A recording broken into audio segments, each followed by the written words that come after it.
this one.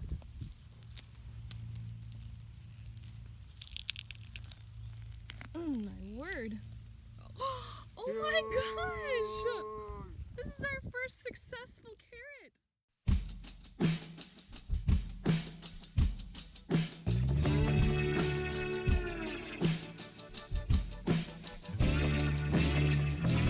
So we're talking about building the home economy, because this is the journey that we've been on since I quit my job at Trader Joe's almost a year ago. Mm-hmm. And I think it picked up, the concept was really put into our minds when I was reading Wendell Berry and when you were reading Lisa Graham McMinn. But basically Wendell Berry was saying how the home economy is the most important base of any local or national economy, because right now we've got this industrial economy where there's huge big industry and all the little homes are just consumers. And so Wendell Berry says that anything that you can do to take your home away from being a consumption home and to becoming a production home gives you freedom from the industrial system. And so we were just thinking of like some of the really, we never knew this. We were just total consumer household. And I think a lot of people as well talk about the need for a two-income household where, you know, the husband and the wife go and work. And what often happens is that both husband and wife go off to work. You work your 40 to 45 hours, you commute. You have all the stress of having two jobs, coming back home, you know, the 2 hours you have in the evening and the 2 hours you have in the morning. And what happens is your home base gets neglected. You end up eating out a bunch because there's not enough time to cook, there's not enough energy to cook, you're both stressed out and you need a pick-me-up. Yeah, and your like house probably isn't clean because you don't want to come home from work because you're tired, so you don't clean the house. And so then in order to enjoy your evening, you go out and do other things for entertainment because you don't enjoy your home because it's not a good atmosphere. And you end up buying stuff as therapy and shopping therapy. Shopping therapy and we, you know, we've been there. That's where we were. We were at the bottom of that pit. Yes. When we were working two jobs, because that was what was happening last summer. Scott was working a lot and I was working a lot, and that was the first time in our marriage that we were both working, because prior to that it was kind of off and on. Well, you couldn't work because of immigration stuff. And so that was the first time we were really both working full-time jobs, and it was like not fulfilling. Yeah, because you burned through the money that you made. Yeah, we burned through the money we made. We weren't happy with our lives. We never saw each other. And we were both quality time people, so it was like a really big thing on our relationship. And I think the other aspect of this that a lot of people don't talk about is, okay, so that we've talked about the industrial model of consume, both husband and wife work. What is the alternative to this? What is the opposite, the agrarian model to this? And what's really interesting is, so on the one hand, both husband and wife work. But what kind of like the half lie or the half truth that we've been led to believe is that, okay, now the husband works and the wife stays at home. And so we'll go to that step now, but there's a step beyond that. So we'll go to the step now. And something we really like is we actually, when Dave Ramsey on his podcast, when we listen to that, is when he answers the phone and they're talking about income and stuff like that, he'll ask of a person's wife, he'll say, does your wife work outside the home or in the home? And it's like, wow, like that's a really great distinction, because it is work. Working in the home is work. And so what are some of the things that are productive work when it comes to a home economy? Yeah, well, I think especially during the summer, it has been gardening and growing our own food and growing our own herbs. And so that's the one part is during the spring, you're planting all of the crop, you're preparing the field, you're getting everything ready, and then you plant them, and then you enter into summer where it's kind of a lag because it gets so hot out, so you can't really be in the garden during the day, but you start harvesting things. And we just bought a dehydrator probably 2 weeks ago, and it has been the coolest investment, because now, like, one of the things that I've been doing is dehydrating our food to preserve it for fall and winter. So whether that be like herbs that you're not going to have fresh when winter comes, or like peppermint to make peppermint tea, and just all kinds of food. And so you're then in the process of preserving the food that you've grown. Yeah. So that's one aspect with the food.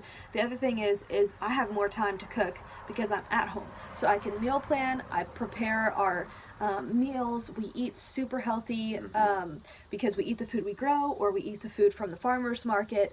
And because we buy all of our food fresh, it has to be used. And I think that's the other thing, is a lot of people have the best intentions with trying to eat healthy, so they buy food fresh. But if you're working all day, you come home, and the last thing you want to do is cut up vegetables and put them in a pan and steam them or whatever. That's why you end up going out to eat, because you don't have Or buying bad quick food. Yeah, preservative food. And so I can literally use fresh food every day, and we never let our food go to waste. Like, I can constantly see what's in our refrigerator, what's in our freezer, and come up with meals from that. The other thing is we have really, like, this year, 2019, been really diligent with our budget and, like, keeping track of our expenses, which we've... And that rests all on you, because I just don't have the time or energy to do that. You know, so I might be earning the income, but Kelly's the one who's actually seeing where it goes, recording it, putting it on our scoreboard. And we actually have, like, for the first time in our lives, we have an amazing tracking plan of, like, oh my gosh, this is how much money we make, this is how much money we spend, this is where we're spending it, how we're spending it. And it's incredibly energizing for me. It is. Yeah, and it's really interesting, because I think I always feared the idea of budget, because I've been around controlling people with budgeting, and when they've budgeted, it's felt suppressing, like where a husband forces a wife to do a budget to, like, control the spending.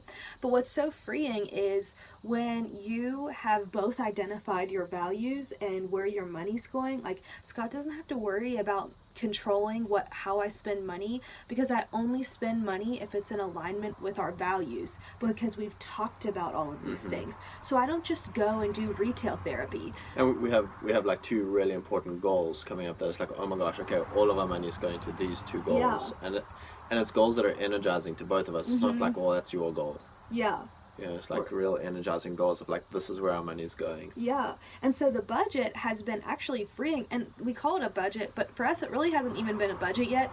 It's been tracking where our money's going. So every time we use the credit card, I, like, put in where it's going. So we know how much money we've spent on the land, and everything we've done on the land, from the raised beds to the seeds that we've bought. We know exactly how much we've put towards the raised beds, towards seed, towards trees. Like, it's all very clearly defined.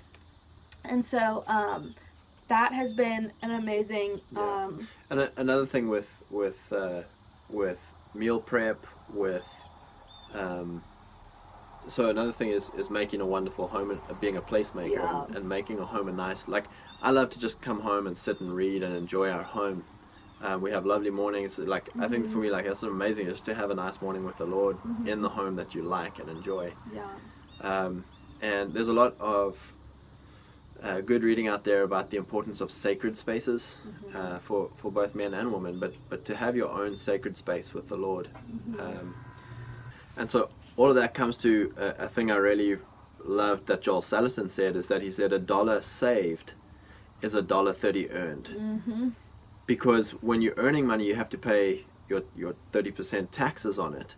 But if you're saving money, then it's almost it is equivalently worth 30% more than if you had to earn it to then go and buy it. You know, so us making our own food, we're not paying taxes on that. Us having a nice entertainment at home, we're not paying taxes on that. Us, yeah, you know, all these different things that we can do at home. And that includes like gift making. Like a lot of people, when they it's someone's birthday that comes around, they feel the need to go out and buy this big extravagant gift. But the fun part of being creative with your resources at home, it's like you think differently. You're like, okay, I'm at home, I have time, like I want to make something special for that person, or like growing something for them, like a pepper plant or a tomato plant if it's during the summer, and or a bouquet of flowers that you've grown from your garden, that you put, like recently I just got a really pretty vase at a yard sale for 50 cents, and I put flowers, zinnias from our garden in it, and I gave that to a friend, and it was That's such... like a $15 if you had to go do that at a like $15 florist savings. or something. And we've actually been like kind of keeping track of our generosity fund is pumped because we would do it at market value. Yes. Like that's a $15 gift we just gave someone. But we it cost used us our $1. resources that we had, and like the seeds like grow, they take nothing to grow. And even on our land, it surprised us because we had tons of blackberries, like wild blackberries. And so we had so many gallon buckets that we got from our land. And if you think for organic blackberries from the store, for one of those small clamshells, it's $3.99 like at Trader Joe's for one of those. And we like had $100 worth at least of blackberries that are in our freezer. Yeah, and it literally just took the time to pick them. And it's so and we're not much paying more tax on it. Exactly. And it's so much more rewarding. Yeah. Gifts then are so much more special because they were something that you created and you put your hand on. Yeah. And cooking is so fulfilling. Another thing that comes to mind is if one of you in the household has the time. Number one, if you have a plan, you know where your life is going, you know where your money's going, you know what your nutrition and diet is like, you know what projects are coming up, is that, and Kelly's really good at this, is finding specials and finding discounts and finding sales.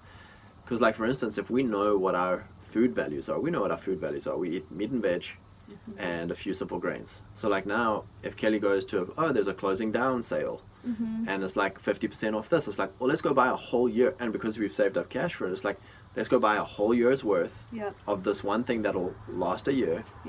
And we did that a year and a half ago. A Lucky's closed, so we went to their bulk section and we bought everything they had from the bulk section because it was 50% off, and we actually still have chia seed in glass.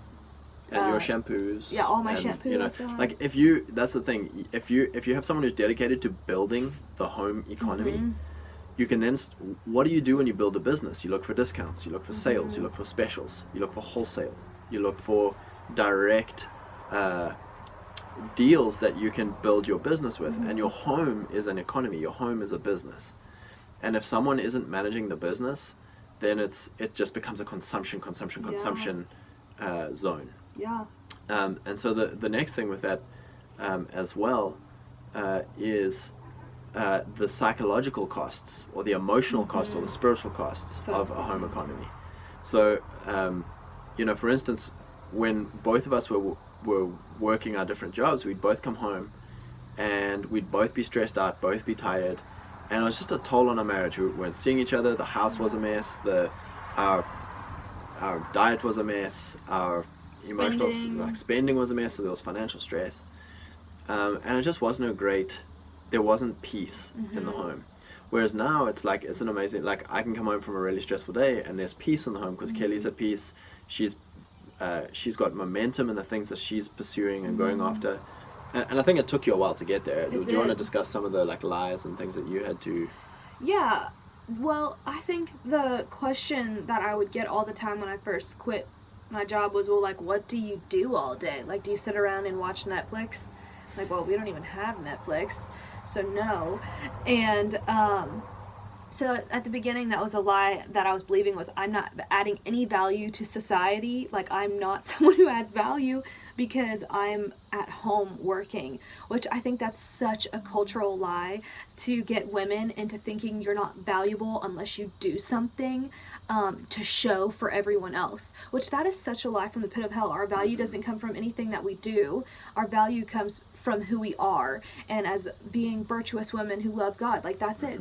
And so... And then ironically, the things that you are doing are supremely valuable. Yeah, and... It's just not what 90% of all the other women are doing. Yes, exactly. And also coming to the terms with, like, the most valuable thing I could ever do is worship the Lord. Like, I would, at the beginning, I would some days, like, feel this need to, like, make sure I'm doing stuff so that way when Scott comes home from work, I could tell him all the things that I did.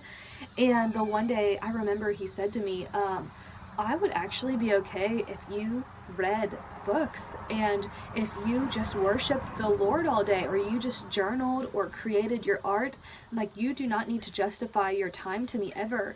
And that's what I felt. I felt like I had to justify why I was staying at home, whether it be with you or with your family or anyone your who friends, asks. Yeah, like, I had to justify my time. And that's just a lie from the pit of hell. You don't ever have to justify your time to anyone. Especially, again, when you clarify your values and your vision, and when you have your vision set before you, then it's so much easier, because it's like, okay, I know what our vision is, and what are a few projects that we're really gunning for. Yes, I'm going to do things that are in alignment with our vision. Yeah. And I think one of the other big things is when someone asks you, well, what do you do? It's not a reflection on you. It's a reflection on their inability to think what they would do all day. Yeah, well, and I'll say what I felt like the Lord told me, because I asked Jesus the one day, I was like, what do I say when people say, what do you do? And I felt like what I got, I didn't hear God on this, but what came to me was say, well, what do you mean? I'm like, well, what do you do all day? I'm like, well, what would you do if you didn't work at your job? And if they don't have an answer, then it's like, well, that's why you're still working at your job, because you don't have a vision for your life. Whereas Scott and I, that has been our whole marriage, has been casting a vision, casting a vision. And have we redirected our vision? So many times. The Lord has totally directed our steps. But we keep our vision before us, and we hold it with open hands, because if God wants to change it, that's fine. But... And I think that's where we are as a culture right now, is that women have been so brainwashed, and men too, because I'm going to get to this third step in the home economy right now. But women have been so brainwashed into thinking that if you are a stay-at-home mom or work the home economy, that you are second class, that you are worthless, that you are backward, that you are oppressed, that you are, all these worthless lies.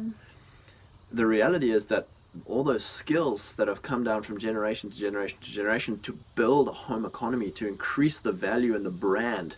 Kelli and I are a brand. We are a family economy. We are a family... Tungay brand. Yeah, we are the Tungay brand. And so, I'm out there working a job getting cash income. But Kelli is my helpmeet. And so she's helping us as a family increase and become more successful, steward our wealth, steward our health, steward our community, steward our faith.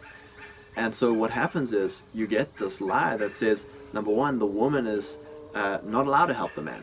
Because if you help the man, you're second class to him. Well, guess what you're doing at a job? You're working for some dude who's not even your husband. Some other man. And it's like, and you won't give your husband respect and submission, if you want to go into the biblical, name for it. But you'll give some guy who you don't like, who doesn't care about you, and who's, What is that? A coyote! Coyote! But yeah, so you'll go and give this guy 9 hours of your day, and not even answer back, and keep your emotions in check, and then you go home and you just explode on your husband, and it's a total lie that has been pushed on the woman.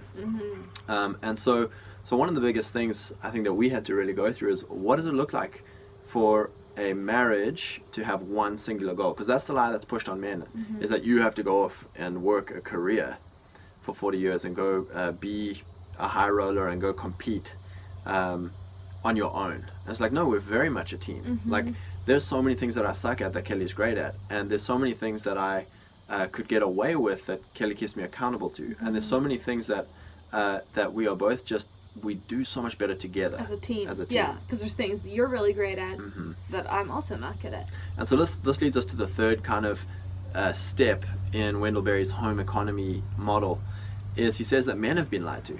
Is that it was the ancient way, it was the way of our forefathers to have a home economy for the whole family.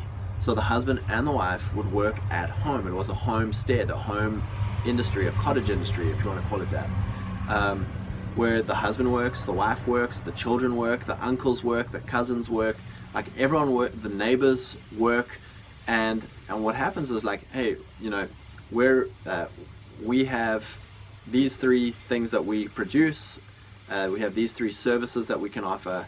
That's our home economy. Mm-hmm.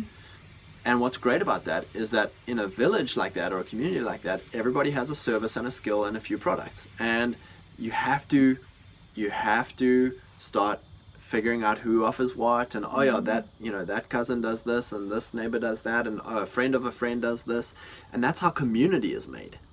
Now, no one has any skills, no one has any products. I'm out selling my time 45 hours a week.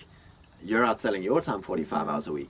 And so when we come back home, there is no community because we're offered a job we commuted an hour for with people who are going to be fired in the next 6 months anyway, so we don't really care about them. With a boss who doesn't care about us because it's all about the numbers. And so what happens is there's zero community because, oh, if my car breaks down, well, we just go to the industrial car shop. If I need food, I go to the industrial food shop. If I need, you know, anything I need becomes an industrial, just go to the mall, go to Amazon, and there's no human connection anymore. And there's no even like second thought of like, man, what would it be like to work together, husband and wife, at something we enjoy? Because that's it. The next thing is like, oh, I've worked with my wife, buddy. You don't want to do it. It brings stress on the marriage. It's like, yeah, because you're working some industrial job where you're like, yeah, we decided to start a blind shop together and sell blinds, and it's like, of course that's stressful. Like, who wants to do that? You know, but if you you really like blinds. I don't know. You know, but if you really have something that you're both passionate about, that's gets your values and it brings meaning, it's like, it's wonderful to work together. And then because it's yours, it's your home economy, your children can come and work with you and learn to play at what you are working at. And now they become, you know, 14, 15, 16 years old. They know what it's like to earn money, to be responsible, to work at something that has meaning. And now they're set up to have their own home economy because they're seeing it modeled. And that's our problem is, you know, I think you were very fortunate to have a mom who stayed at home with you. And I was very fortunate to have my parents own their own home economy. So we had it modeled for us. But it didn't help because neither of us saw that as the way forward. We were kind of indoctrinated in the whole high school, college system of like, go get a job in the city. The city's where you want to be. Get a big job, earn a bunch of money, get some credit cards, have a nice car, have a nice house, travel. Like, if you can do the nice car, nice house, travel, and show it on Instagram that you have a nice house, nice car, travel, you've made it. And it's like, we all know that those three things, number one, you don't own any of them, you're all on credit card debt. And number two, like, it doesn't bring you happiness, it actually makes you super stressed out. To maintain that. Yeah, you have to maintain it, you know. So I think the home economy is the goal beyond, you know, I think for us, we've switched out the nice car, nice house, and travel to home economy. Build a home economy where we can both work together. Like, that's the goal that juices us, it energizes us. And from there, you then have something called freedom, you know, and liberty and wealth. You know, it's like, you know, 10 years down the line, if we do want to buy a nice car, then hey, let's buy a nice car. But it's like, that's not what, like, we don't care anymore. It's like, not our value. We're going to drive, you know, this 20-year-old car till it's 30 years old. And then if it's still going, that's awesome, because it's like putting money into cars is not going to get us to a home economy. It's going to keep me in bondage. And buying the biggest, like, even now we're looking to buy a house, and it's like, we're not looking to buy the nicest house that'll impress everyone. We're looking for a home economy. We're like, what house will facilitate a home economy? You know, so like for us, we're trying to grow our own food. You know, we'll probably want like some form of a shop front, you know, because we want to sell stuff. We want some form of storage probably because, you know, we want to store stuff or make stuff, or, you know, it's like, so that's your mindset. Your mindset starts changing on everything you do when you build a home economy, even with when you're working a job. And so I think we had a really good, So we had a really good discussion as well about one industry towns. And it's like, man, like almost every town is a one. Cities are multi-industry. Towns are like one industry towns, right? So you get a farming town. What's the industry? Everybody farms. Mining towns. What's the industry? Everybody mines. College town. What's the industry? Everybody's around the college. And so you get this phenomenon where if the mine closes down, or the college goes down the tubes, or if big agri comes and messes up the farm prices or whatever, the town disappears, goes to a ghost town or a poverty town or a drug town. Drugs, by the way, are another town economy. They just don't increase the town. It's just a negative. Negative, yeah. But so what happens is, in a healthy one economy town, all right, because every town is going to be a one economy. In a healthy town, it becomes a one macro economy, but every single person who's part of that town has their own micro economy, their own home economy. So in other words, I could be working for the local big corporation or the local big mine or the local whatever, but if I've got my own home industry set up, we've got our own food, we're financially investing into things that we can produce, and we can services and products that we can serve our community with.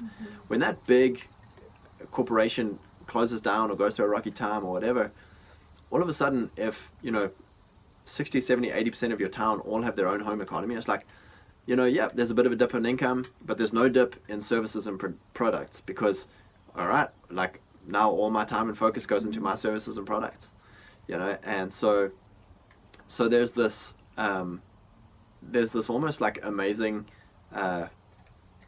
template that you can see, that the strength of a community is the strength of its home economies. Yeah. What are your thoughts on that?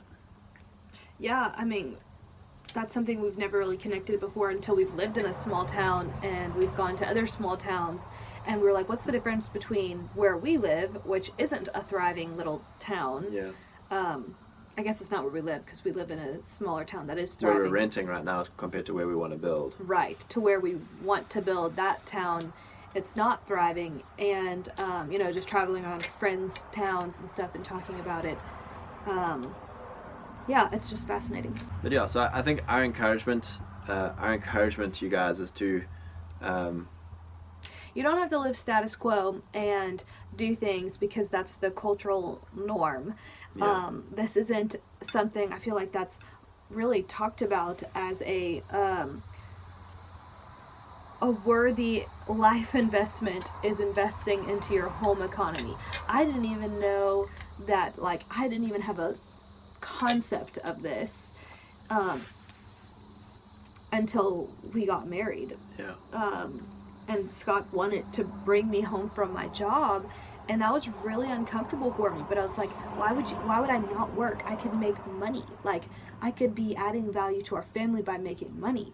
But then we came to the point of one, God told me to quit my job, so that was done deal, putting in my 2 weeks. Thank you, Lord. But the weight of stay at my job and we both make a whole bunch of money and hate our lives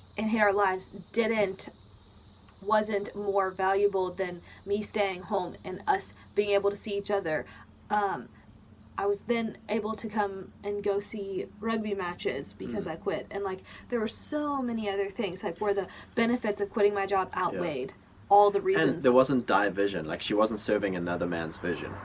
We were now on the same vision. Yeah. And it has been the blessing of the Lord ever since Kelly's quit her job, is that our finances have just been so blessed since that time. We really it doesn't make sense.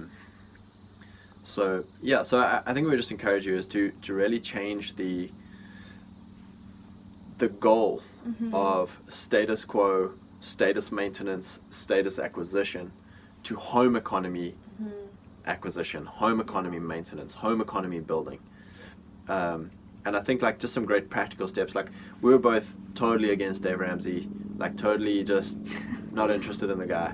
But I think like now that we're in a place of like, oh my gosh, we're doing a really good job of controlling our money, stewarding our money, stewarding, because that's it. We had this. The scripture was in Proverbs 22 verse 4. It says, "Diligent hands make rich," and it's like that's all that Dave Ramsey bangs on about is diligent hands, diligent hands, diligent hands.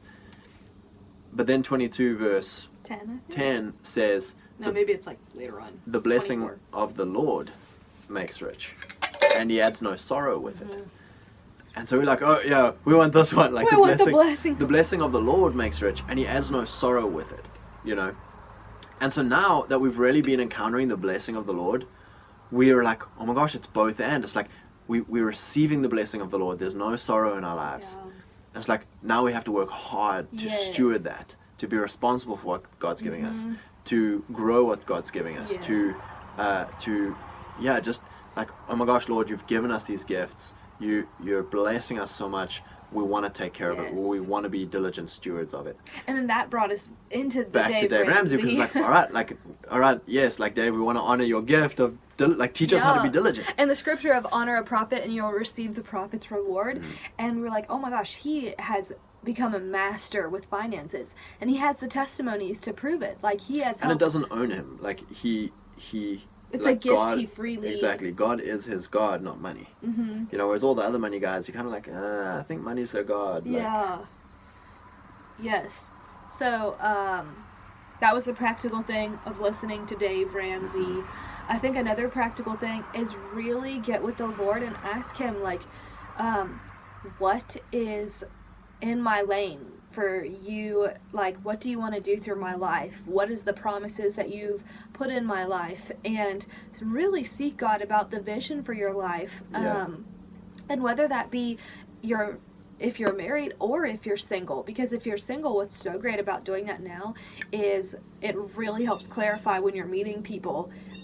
Like, okay, like this person has the same vision as me, that's great. Or, oh gosh, he does not have a similar vision at all, which sometimes God can use that. But I think that's, like, for us, that was a very clear sign for both of us, because when Scott was talking about his dreams and vision, I was like, oh gosh, like, that's the same as me. Which was very confirming and also terrifying at the time. But, so really ask God and seek him about his vision for your life, because that clarifies so many other things. It clarifies how you spend your money, what you do with your time, the people you spend time with, because that's another thing. If you're spending time with people who want to spend money doing... You're going to spend money. Everything, you're going to spend money. If you spend time with people who eat really bad food... You're going to eat bad food. Yeah, and, I mean, you are who you hang out with. So I think... And I think I think we can give our own 7 baby steps. What are 7 baby easy things? Maybe not 7, but just what are some baby steps for growing your own food? Or for eating healthy and growing your own food? Okay, well, I think those are 2 different things. But for eating healthy, it would be meat and vegetables. Make sure every meal has meat and vegetables. Breakfast, you don't have to have meat with that, because you can get protein from protein powder. We do smoothie every morning, so that was a big thing. We do smoothies every morning for breakfast. It's just tons of vegetables, frozen fruits. Anything we have, we pile it in. Yeah. Chia seed, apple cider vinegar, maca powder. Every vegetable, every green, every fruit we have, we just chuck it all in there. Just throw it in. Sometimes it tastes horrible. Other times it Get it turns down. out amazing. For growing your own food, literally you don't need land to grow your own food. Actually, I'm going to get this pot. Get a pot. We are currently growing this pepper plant Peppa Pig. out of this pot.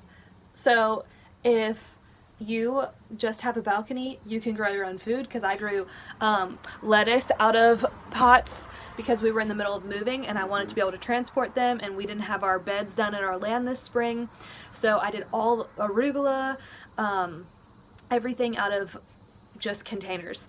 That tomato over there has got tomatoes on it. Yeah, we have tomatoes, and all of our herbs are in containers. You could do sunflower sprouts. Yep, and that's super easy. Sunflower seeds, they're so easy to grow. And then you cut them when they're about this tall. You can put them in your salad or in your smoothies. Another thing to save money with growing your own food and eating healthy is let your plants go to seed and then harvest your seeds, and then you'll never have to buy seeds again. Each season you just keep your own seeds. Or if you buy from a farmer's market, keep the seeds from the farmer's market food that you eat, like cucumbers or whatever else it is, peppers. Especially if it tasted great. Yeah, because especially if you get it, like, you want it to be an organic or no pesticide person, and then save your seeds from that, and then start in the next season. So growing it is literally the simplest thing. You don't need to make it complicated. You don't need fertilizer. You just need good dirt, organic soil. Where did you get that? Lowe's. Or your local nursery. I preferred my local nursery, but it was about double the price getting the dirt from. So I started with the local nursery with the hopes of sticking with them, but then for financial reasons, it was cheaper at Lowe's. Yeah. And then another thing I'm just thinking of that we do with our meals is Kelli will make double at night, and then we'll eat it the next day for lunch or for dinner again. And I think that's another status thing. It's like, oh no, like, because you were really worried about that at first, like, oh no, like, what are you gonna think? What am I gonna think if we eat the same thing for lunch tomorrow? Or just eat the same meal twice at night. Yeah, because sometimes we'll make like a huge pot of something and eat it for like 2 nights or 3 nights in a row. And it's like, I'm perfectly fine with that. I really couldn't care less. Like when I was a bachelor, I was eating rice and sweet potatoes. So it's like anything is better for me. Yeah. But like that, cooking at that kind of scale is super cheap, super nutritious, and super, like, I enjoy it. Like, it's really nice. It's really great. And so that's a great, and to be very honest, like, eating out at restaurants and stuff, you know, I work at a restaurant, and it's like the food, you know, might taste great, it's a wonderful experience and stuff, but it's like you're getting charged, every meal that gets on your plate is 30%. The cost is, you know, if you buy a $10 meal, it costs the restaurant $3. Well, an example of this is the cheesy fries. Yeah. So the one day I went into the restaurant and I really wanted cheesy fries. Like, I was just really wanting cheesy fries. And we've been disciplining ourselves with, like, not going to coffee shops and not going to restaurants because we figured that's an easy thing we can cut out of our budget. And so there was the farmer's market going on, and they had potatoes. And so I bought like 7 potatoes for $2, and I had like 1/6 of a piece of local cheese left. And so I literally chopped up the potatoes into fries, and melted butter, and mixed the butter with salt and pepper, put it on a cookie sheet with parchment paper. And then once it cooked all the way through, it was like delicious fries. And then I shredded the cheese and put it on top, put it back in the oven, and I made my own cheesy fries. How much did it cost you? It was $1. Literally just $1 then that includes the good quality cheese because it was 1/6 of it. And I only used 2 potatoes to do that. And so, like, if you buy cheesy fries, it's like $4 or something. It's like $5. $5. But so here's how you have to start thinking about home economy money versus public economy money. Home economy money is 1.3 times more valuable than public economy money. So Kelli didn't just save $4. She technically saved, what's 1.3 or 4? Excuse my maths here, but she technically saved like $5 or $6 because of the tax thing. So it's and we were able to. And it was healthier. Yeah, it was healthier. You know. And more rewarding because I problem solved. Yeah. So I think really just to really start thinking about a home economy as anything you do yourself, product or service wise, is 1.3 times more valuable than anything someone else can do that you have to pay money for. Yeah. It's exciting. Anyone can do it. If we can do it, we're ENFPs. ENFP life, baby. So, bless y'all. See you guys.